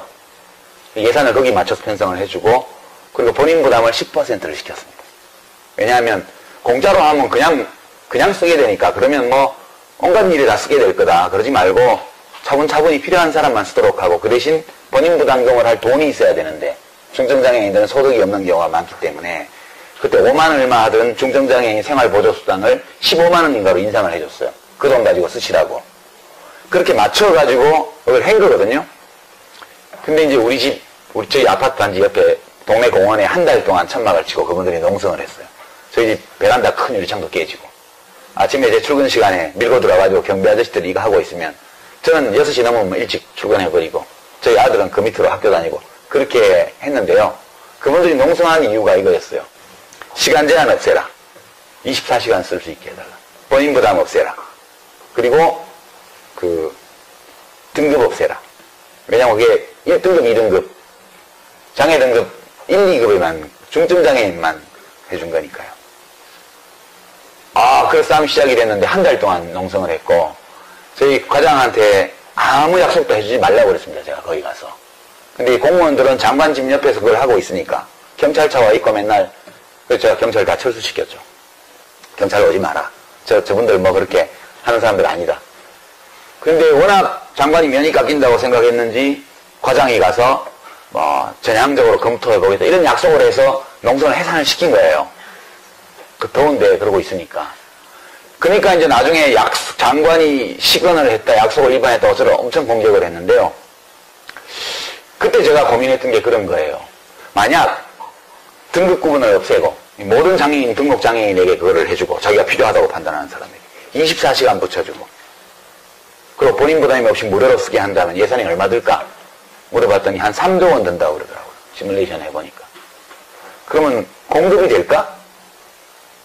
거기 보조인이 있어야 되는데 그 아무나 보조인을 할 수 있는 게 아니잖아요. 주로 이제 사회복지과 학생들이라든가 뭐 이런 학생들이 많이 하는데 공급 업체가 있을까? 그 공급 업체가 없으면 지방자치단체에서 그걸 해야 될 거 아니에요. 그럼 지방자치단체에서 센터를 만들어서 엄청난 인력을 고용하고 사람을 조직하고 이렇게 공급을 해야 되는데 단기적으로 불가능하다는 거예요. 나중에 시간이 좀 가면 몰라도. 그래서 욕먹어도 할 수 없다 그냥 이렇게 가자 해서 그냥 그렇게 간 거예요. 지금도 제가 그걸로 욕을 먹고 있죠. 네. 근데 저는 생각에 24시간 등급 제한 없이 무료로 제공한다면 국회에서 이게 예산이 통과될까? 국민들이 뭐라고 그럴까? 그거는 그냥 시체말로 몸종을 붙여주는 거예요. 그럼 우리가 장애인들 활동이 혼자서 어려운 장애인들을 도와야 된다는 명제에는 모두가 찬성하지만 개인 비서처럼 24시간 1년 365일 평생 그렇게 누구를 붙여주고 그걸 100% 세금으로 그냥 한다. 이럴 경우에 이 방안을 실현하기 위한 예산이 국회를 통과할 수 있을까? 이런 고민을 했던 거죠. 국회 통과는 자치하고라도 그것이 옳은 일일까? 에 대한 고민이 있었어요. 복지라는 건 그런 건데요. 저는 이제 삶에 대한 책임은 내 자신에게 있다고 생각해요. 늘. 환경이 아무리 나쁘고 제도가 아무리 잘못되어도 삶에 대한 근원적인 책임은 나에게 있다. 그리고 주관적으로는 그렇게 생각해야 맞고 그러나 객관적으로 보면 그 사람에게 책임이 다 있지 않은 경우가 무지 많아요. 따라서 국가와 사회에도 책임이 있죠. 그 사람이 자기 힘으로만 극복하기 어려운 조건에 처해 있을 때 그것을 자신의 힘으로 어느 정도 극복 가능한 수준까지 사회나 국가가 해줘야 된다. 그거를. 그렇게 저는 인정을 해요. 그렇게 되면 자기 자신과 국가가 책임을 나눠지는 거죠. 언제나 국가의 지원은 독립적으로 살아가고자 하는 자구적인 삶에 대한 지원이어야 한다. 저는 그렇게 생각합니다. 모든 것을 다 국가가 책임진다. 저는 반대예요. 저는 싫어요. 그게. 왜 국가가 내 모든 걸 책임지는데 뭐 때문에 국가가 그걸 책임져야 돼요. 나는 국가가 해준다고 해도 싫어요. 내 인생은 내가 산다. 이렇게 생각하는 거지. 그래서 삶에는 공동체와 그 개인이 책임을 공유해야 된다고 저는 보는 거예요. 기본은 자기 자신이고 그리고 그 사람의 상황과 그 사람이 처한 조건에 따라서 필요한 만큼 사회와 국가가 개입해서 같이 책임을 져줘야 된다. 이것이 바람직한 복지 시스템이다. 이렇게 생각하고요. 되게 우파들은 전통적으로 보수는 자기 책임이지 이걸 되게 강조하고요. 왜냐하면 그렇게 살아왔거든. 수백만 년 동안. 자기 자신과 가족들이 책임지고 살아왔어요. 진보 좌파들은 국가가 책임져야 된다. 뭐든지. 요람에서 무덤까지. 저는 싫어요. 요람에서 무덤까지. 무덤 만들고 싶지도 않아.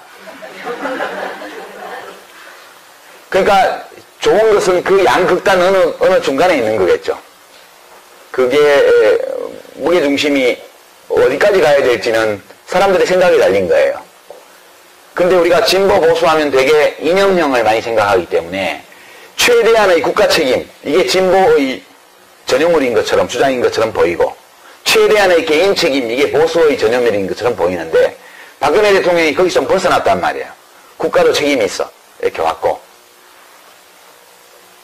근데 그게 그만큼 진전된 거죠. 그럼 진보는 계속 그러면 이념형을 고집하는 걸로 갈 거냐? 저는 그건 아니라고 보는 거죠.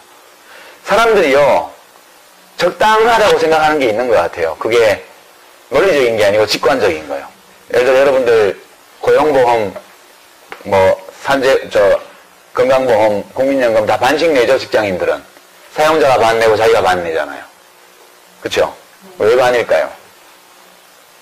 왜 50대 50으로 낼까요? 모든 나라들이 50대 50이에요. 거의 모든 나라들이.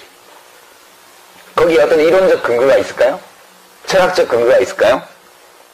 제가 독일에서 보건경제학 수업을 들을 때 세미나 하다가 이 질문이 나왔습니다.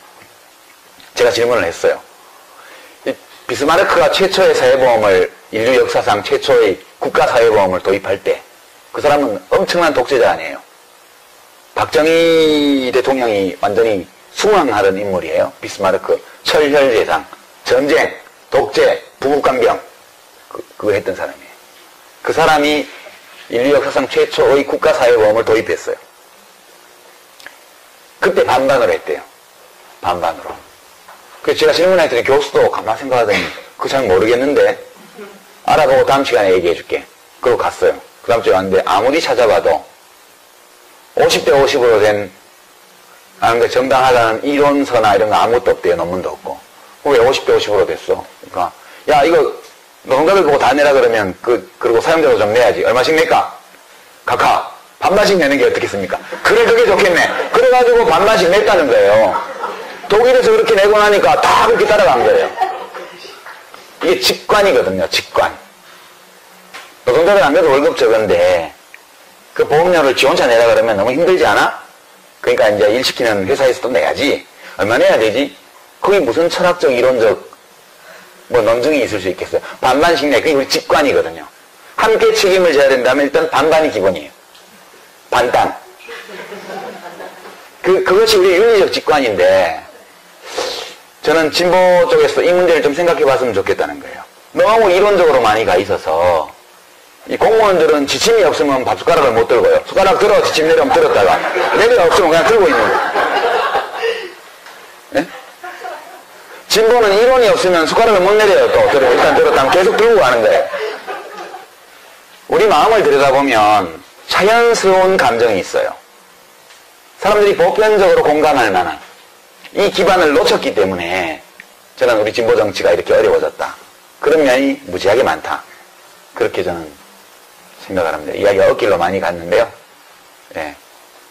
깔때기는 아니고 복지는 그런 문제가 있어요. 그러니까 인간이 가지고 있는 변하지 않는 생물학적 특성 그 점을 고려해야 된다고 봐요. 저는 다인주의 좌파거든요. 그런 점에서 그러니까 이제 최재성 교수가 흔히 드는 사례인데요. 갈매기가 일부일처제 동물이에요. 갈매기가. 우리가 인천이나 이런 데 배 타고 가면 새우깡 먹으려고 막 오잖아요. 걔들이 봄 되면 통영 밑에 있는 홍도나 독도나 이런 데 가서 알을 낳는다고요. 근데 살 때는 쫙 나가서 막 살다가 짝짓기철이 되면 작년에 부부가 다시 만나요. 와가지고. 어떤 놈은 자기 짝이 안 오면 지금 산란기가 다 지나가는데도 계속 기다려요. 기다리다가 늦게 딴 놈하고 짝을 맺어가지고 늦게 알을 낳는 놈도 있고요. 그 다음에 이제 둘이 알을 까고 이제 새끼를 부화시켜서 먹이를 갖다 먹일 때도 교대로 해요. 정확하게. 반씩. 알도 반씩 품고. 알 품고 있는 놈은 못 먹으니까 지가 가서 먹고 물고 와서 배우자한테 줘야 되고.